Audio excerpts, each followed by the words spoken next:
श्री स्वामी समर्थ अवधूत चिंतन श्री गुरुदेव दत्त। तुम्ही सगळे मजेत असाल अशी आशा करते आणि आजच्या व्हिडिओला सुरुवात करते। संक्रांती 3 दिवसाची असते बघा। आधी भोगी असते, नंतर संक्रांत आणि नंतर किंक्रांत। तर भोगी म्हणजे काय तर सर्व भाज्या मिक्स करून भाजी करायची आहे आणि बाजरीची किंवा ज्वारीची भाकरी बनवून त्याला तीळ लावायचे। तशी अशी तिळाची भाकरी बनवायची आहे। तिळाची भाकरी आणि भाजी ही भोगीच्या दिवशी करतात।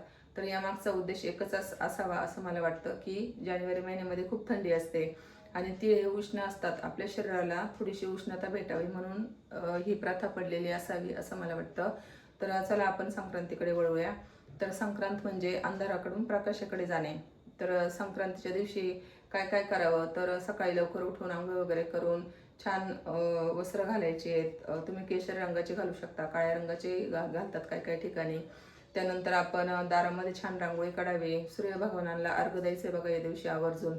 तर अर्घ्य द्यायचं म्हणजे काय करायचं, एका तांब्याच्या लोट्यामध्ये पाणी घ्यायचं, त्यात हळदी कुंकू अक्षता टाकायच्या आहेत, एक फूल टाकायचंय आणि सूर्य भगवानांना अर्घ्य द्यायचंय। अर्घ्य देऊन झाल्यावर आपण घरातल्या देवांची पूजा करायची आहे। त्यानंतर आता सूर्य भगवान जेव्हा मकर राशीमध्ये प्रवेश करतात तेव्हा संक्रांत पडते बघा। तर संक्रांत म्हणजे काय तर संक्रांत म्हणजे आपल्या जीवनातील जी काही नकारात्मकता आहे ती दूर करणे। आणि आता संक्रांती विषयात आपण सर्व माहिती बघूया। संक्रांती यावर्षी 14 जानेवारी 2026 वार बुधवार आहे। तर संक्रांती कशावर आहे, संक्रांत ही वाघावर बसलेली आहे आणि तिचं उपवाहन हा घोडा आहे। तिने पिवळ्या रंगाचे वस्त्र परिधान केले आहे आणि हातामध्ये तिने केशराचा टिळा लावलेला आहे। ती कुमारी असून बसलेली आहे। तिने हातात वासाकरता जाईचे फूल घेतलेले आहे आणि ती पायस भक्षण करत आहे। सर्प जातीची असून तिचं नक्षत्र नाव हे मंदाकिनी आहे। तर अशी ही संक्रांत बघा। तर या दिवशी संक्रांतीने पायस भक्षण केलेला आहे, म्हणजे या दिवशी दुधाचे पदार्थ आपण खायचे नाहीयेत। या दिवशी आपण पिवळ्या रंगाचे वस्त्र घालायचे नाहीयेत। तुम्ही केशरी रंगाचे वस्त्र घालू शकता, काळ्या रंगाचे वस्त्र घालू शकता। बहुतेक ठिकाणी बघा काळ्या रंगाचे वस्त्र घालण्याची प्रथा आहे। काळा रंग आपण याच दिवशी घालू शकतो, इतर दिवशी आपण कोणत्याही दिवशी काळा रंग वापरत नाही। तर मग आता या संक्रांतीचा पुण्यकाल कधी आहे तर हा पुण्यकाल दुपारी 3:06 पासून तर सूर्यास्तापर्यंत। आणि या दिवशी काय म्हणजे दान काय करावं तर या दिवशी तुम्ही नवे भांडे देऊ शकता, गोदान करू शकता, सोनं दान करू शकता। आता सोनं एवढं महाग असल्यामुळे सोनं तर कुणी देणार नाहीये, आपल्यासारखे सामान्य लोक सोनं नाही देऊ शकत। तर जे तुम्हाला यथाशक्ती दान करता येईल ते तुम्ही करू शकता। आणि या दिवशी बघा आता षटतिला एकादशी पण आहे या दिवशी अनायसे।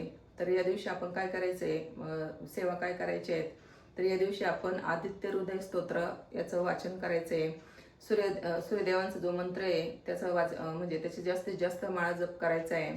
या दिवशी आपण सूर्यकवच वाचू शकतो, सूर्यस्तोत्र वाचू शकतो, म्हणजे नित्यसेवेमध्ये सर्व मंत्र स्तोत्र दिलेले बघा।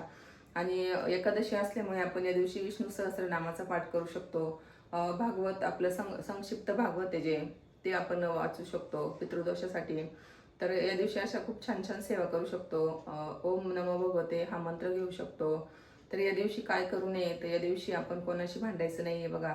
या दिवशी कठोर शब्द घरात बोलायचे नाहीये, आपली वास्तू सदा तथास्तु म्हणत असते। त्यामुळे आपण या दिवशी कोणाशी भांडण करायचं नाहीये, कठोर बोलायचं नाहीये, एकदम छान वातावरण घरात ठेवायचंय।